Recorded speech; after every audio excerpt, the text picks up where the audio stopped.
Hello guys, welcome back to my YouTube series. तो आज income tax से related इस सीरीज़ में एक और नया वीडियो है। आपने कभी ना कभी तो सोचा होगा या किसी न किसी ने ज़रूर बोला होगा, यार क्यों करें इनकम टैक्स फाइल, क्या ज़रूरत है, नहीं करेंगे तो कौन हमें पकड़ने आ रहा है, ये क्या क्या ही हो जाएगा। तो इस तरह की बातें ज़रूर आपने किसी न किसी से सुनी होगी और कई बार आप खुद भी कहते हैं, ठीक है जब सब लोग इतना कॉन्फिडेंट है तो मैं क्यों भरूँ फाइल, परेशान क्यों हूँ, प्रोफेसर के पास क्यों जाऊँ, पैसा खर्चा क्यों करूँ, 1000-2000 रुपये क्यों खर्च करूँ, कुछ और काम में लगा लेता हूँ। ठीक है, आपकी बात ठीक है। तो आज इसी कन्फ्यूज़न को लेके हम सारी चीज़ें मैं डिस्कस करूँगी। तो वीडियो को एंड तक ज़रूर देखिए, बहुत ज़्यादा इम्पोर्टेंट होने वाली है। क्योंकि आज की डेट में मानेंगे कि तो दो डिपार्टमेंट के नोटिस बहुत परेशान करते हैं। एक हो गया जीएसटी डिपार्टमेंट, एक हो गया इनकम टैक्स डिपार्टमेंट। तो खैर जीएसटी डिपार्टमेंट का नोटिस सबके पास नहीं आएगा, क्योंकि अगर आपने जीएसटी नहीं लिया तो क्यों आएगा। बट हाँ, इनकम टैक्स तो सबसे लिंक है ना, पैन कार्ड तो सबके पास है, उसके नाम में ट्रांजेक्शन सब करते हैं। तो इसी चीज़ को लेकर और कई बार क्या होता है, हम ऑनलाइन ट्रांजेक्शन करते करते काफ़ी ज़्यादा भी कर देते हैं, तो वहाँ भी प्रॉब्लम है। तो उसके लिए एक अलग से वीडियो आएगी, आप उसमें जो है अपना, उसमें आप देख सकते हैं कि जो यूपीआई ट्रांजेक्शन जो हम करते हैं कितनी लिमिट है, कैसे क्या ध्यान रखना है। तो उसके लिए एक अलग से वीडियो बनी हुई है, तो वो आप ज़रूर देखिए। तो आज का जो टॉपिक है कि what happen if you not file ITR. तो ऐसा क्या होगा अगर आप आईटीआर फाइल नहीं करेंगे तो सबसे पहले हम कुछ डिटेल्स में इंफॉर्मेशन देख लेते हैं। ये क्या है, आईटीआर इज़ एक फॉर्म है जो इंडिविजुअल जो है अपनी इनकम को डिपार्टमेंट को डिक्लेयर करता है। सबसे पहली बात तो मैं आपको ये क्लियर कर दूँ कि इनकम टैक्स भरना का मतलब ये नहीं है कि आप डिपार्टमेंट को टैक्स देंगे ही।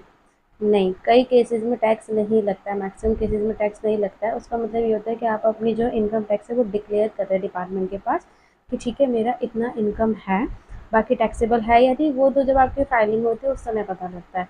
बट जैसे कि आप जाते हैं, ठीक है, तो मैं एक बार और बता दूँ कि इनकम टैक्स डिक्लेयर फाइल करने का मतलब ये नहीं कि आप डिपार्टमेंट को टैक्स देंगे ही। इसका मतलब ये भी होता है कि आप अपनी इनकम को डिक्लेयर कर रहे हैं कि ठीक है जी, डिपार्टमेंट को बता रहे हैं मेरी इनकम इतनी है। अब वो टैक्सेबल है या नहीं है, मीन्स उसको टैक्स लग रहा है या नहीं लग रहा, वो तो फाइलिंग के टाइम पे और आपकी इन्वेस्टमेंट पे पता लगता है। जैसे कि आज के टाइम में नॉर्मली देखो तो 7 लाख तक की अगर आपकी इनकम है तो आपका जो है इनकम टैक्स लगना ही नहीं है, वो एग्जेम्पशन हो जाता है। बट इसका मतलब ये नहीं कि आपको 7 लाख की छूट मिली है, छूट तो आपको 2.5 लाख की ही मिली है, उसके ऊपर का क्या है आपको एग्जेम्पशन मिला हुआ है। मतलब आपको जो है एग्जेम्पशन हो जाता है, ठीक है इतना जो है आपको लेस किया जाएगा, जो भी टैक्सेबल अमाउंट होगा, टैक्स का अमाउंट होगा उस चीज़ को। तो नेक्स्ट हम देखें कि इनकम टैक्स है क्या। तो इनकम टैक्स एक डॉक्यूमेंट है टैक्स पेयर के लिए, जैसे कि मैंने बताया कि जो डिक्लेयर करते हैं उसमें कि इतनी इनकम है, इतने एक्सपेंसेस है, इतना इन्वेस्टमेंट है, इतना हम टैक्स पे करेंगे या बन रहा है या जो भी चीज़ है।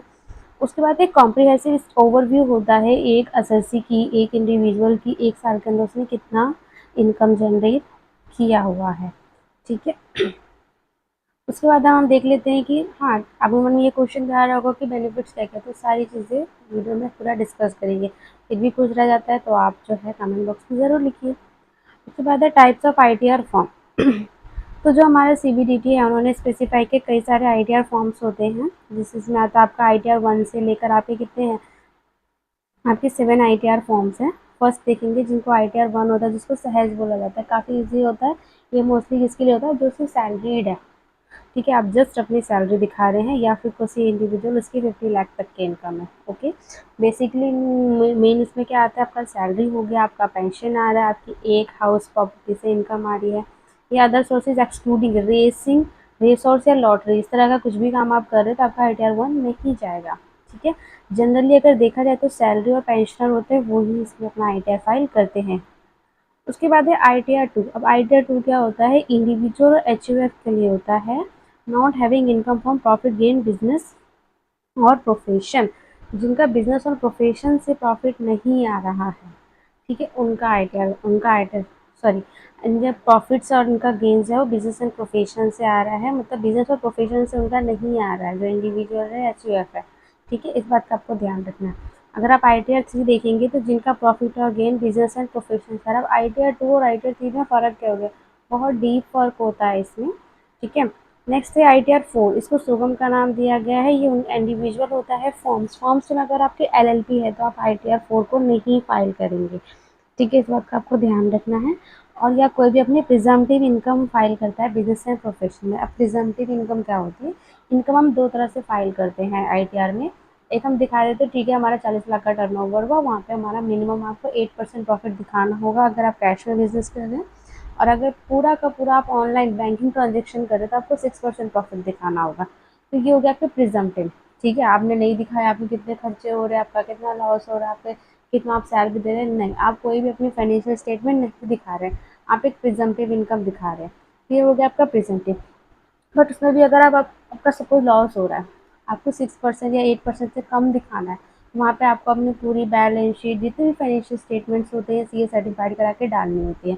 तो वहाँ पे आप ITR 4 ही फाइल करेंगे।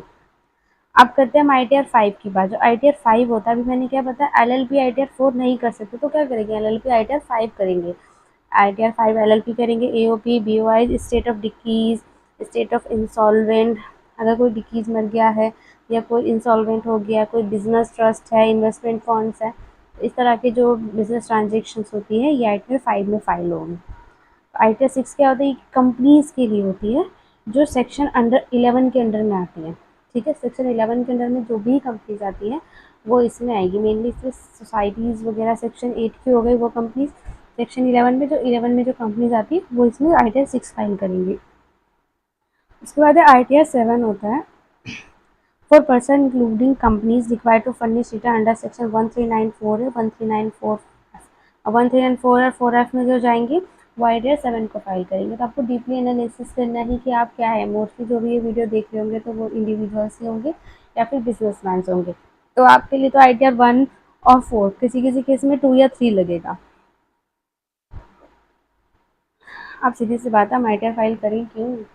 ठीक है, क्या बेनिफिट है, हम 1000-2000 खर्चा क्यों करें, अपनी सारी ट्रांजेक्शन किसी को क्यों दिखाए, क्या मतलब कई लोगों को डर लगता है ना, हाय तोबा उन्होंने देख लिया तो उनको पता लग गया हमारा कितना इनकम है, इस तरह से चीज़ें। तो देखिए, सबसे पहले लीगल कंप्लायंसेस, पेनल्टीज़ को अवॉइड करना। सपोज दैट आपने ट्रांजेक्शन तो कर ली, ठीक है, सपोज दैट आपने 15 लाख रुपये अपने अकाउंट में डिपॉजिट कर लिया, ठीक है, अब वो आपके पैसे नहीं थे, आपने किसी और से ले लिए, ठीक है, आपने डिपॉजिट कर लिया।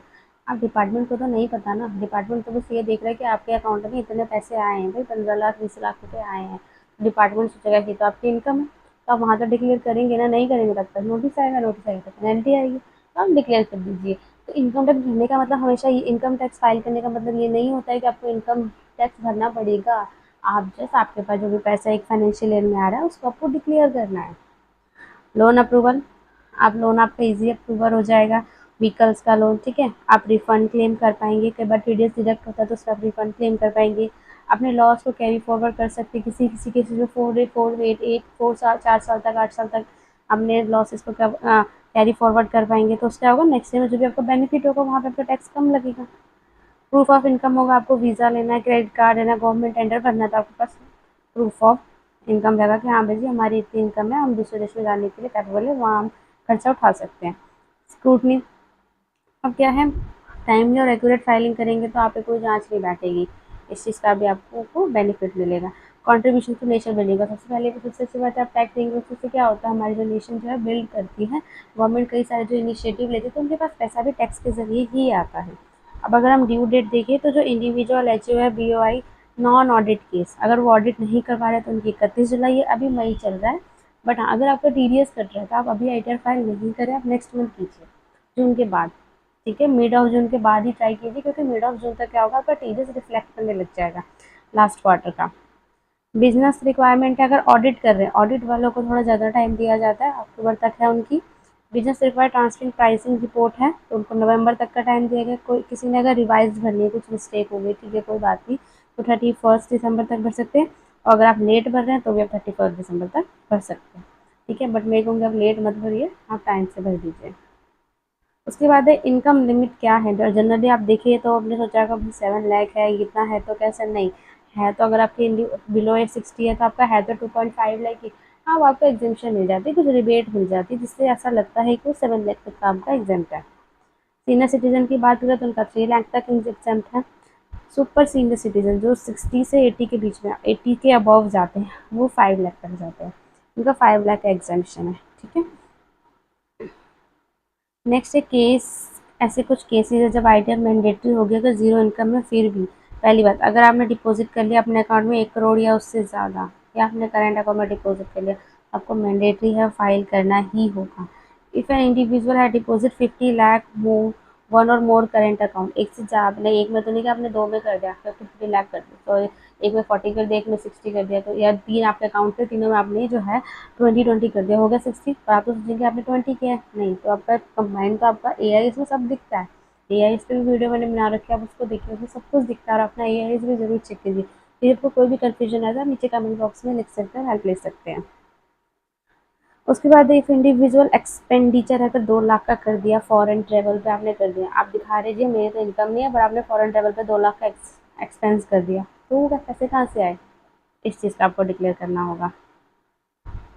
आपका एक्सपेंडिचर हो रहा है 1 लाख से ऊपर इलेक्ट्रिसिटी बिल का, तो भी आपको फाइल करना पड़ेगा। It is beneficial owner beneficial, अगर आपके आउटसाइड इंडिया एसेट्स है तो आपको इनकम टैक्स फाइल करना होगा, ठीक है। उसके बाद है आपका बैंक का, फॉरेन बैंक में आप सिग्नेटरी है, किसी दूसरे देश के अकाउंट में आप सिग्नेटरी है, तब भी करना होगा। अगर आप प्रोफेशनल है और आपकी रिसीव मतलब आप 10 लाख रुपये से ज़्यादा अपने अकाउंट में रिसीव कर लेते हैं, ठीक है, तो भी आपको फाइल करना होगा। अगर आप बिजनेस, आपका बिजनेस टर्नओवर 60 लाख से ऊपर चला गया, तो भी आपको फाइल करना होगा। उसके बाद इफ द अमाउंट, अगर आपका TDS भी 25,000 से ऊपर चला गया, तो आप इंडिविजुअल केस में अगर आप 60 से बिलो है तो आपको भरना होगा। अगर कोई सीनियर सिटीजन है तो उनका 50,000 तक अगर TDS जा रहा है तो भी उनको भरना होगा। नेक्स्ट है कंपनी है, पार्टनरशिप है, तो डेफिनेटली आपको भरना तो होगा ही, चाहे आप प्रॉफिट में जाए या लॉस में जाए। लॉस को कैरी फॉरवर्ड कर सकते हैं, रिफंड को क्लेम कर सकते हैं, फॉरेन एसेट शो करनी होगी, फॉरेन ट्रैवल 2 लाख का, तो ये सारी चीज़ें जो हम ऑलरेडी डिस्कस कर चुके हैं। अब आप नहीं करेंगे तो पेनल्टीज़ क्या हो गया, करंट सिचुएशन की बात करें तो 31 जुलाई से पहले तो कोई पेनल्टी नहीं है, ठीक है। 1 अगस्त से 31 दिसंबर के बीच में आपका 1000 का पेनल्टी, अगर आपकी इनकम जो है 5 लाख से नीचे है तो, और अगर 5 लाख से ऊपर जाती है तो आपका 5000 का पेनल्टी है। तो इस चीज़ का आपको ज़रूर ध्यान रखना है कि आप पेनल्टी ना भरें, ठीक है। अभी बहुत टाइम बचा हुआ, अभी तो मई ही चल रहा है, मिड ऑफ जून के बाद आप फाइल करें अगर आपका TDS डिडक्ट होता है।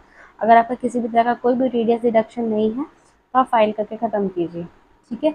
अगर आपको किसी प्रोफेशनल हेल्प की ज़रूरत है आप नीचे कमेंट बॉक्स में ज़रूर लिख सकते हैं। तो वीडियो अच्छी लगी, वीडियो थोड़ी लंबी होगी तो तो आप इसको आगे भी बहुत शेयर करिए, फिर भी कोई भी क्वेश्चन रह जाता है तो आप ज़रूर पूछें। Thanks for watching my video, thank you so much.